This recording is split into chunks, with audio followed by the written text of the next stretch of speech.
Սիրելի հայրենակիցներ, բարև ձեզ։ Երեք գիտենք, թե ինչ ֆեյքեր էին տարածում, ֆեյքերի օրեր 3, նախ իմ անձնագրի հետ կապված, հետո Սամվել Կարապետյանի իբր պետական համակարգում աշխատանք ունենալու հետ կապված Ռուսաստանի։ Սամվել Կարապետյանն երբեք բացի գործարարությունից Հայաստանից դուրս ոչ մի բանով չի զբաղվել։ Ես էլ, ինչպես գիտեք, երբեք չեմ ունեցել օտարերկրյա որևէ երկրի անձնագիր, ոչ միայն Ռուսաստանի, այլ որևէ երկրի։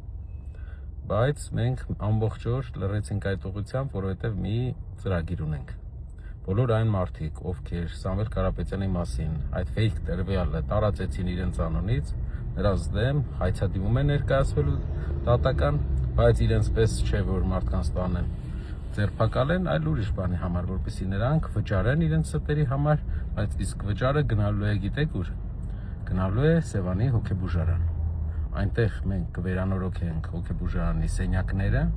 եւ նաեւ ծրագիր կունենանք, որ ով ունի հոգեկան խնդիրներ, անվճար տեղեր տրամադրվեն այդ մարդկանց, որպեսզի անհավասարակշիռ վարքագծով հասարակության մեջ մարդկանց չվախեցնեն եւ նրանց պաշտոն չտրվի։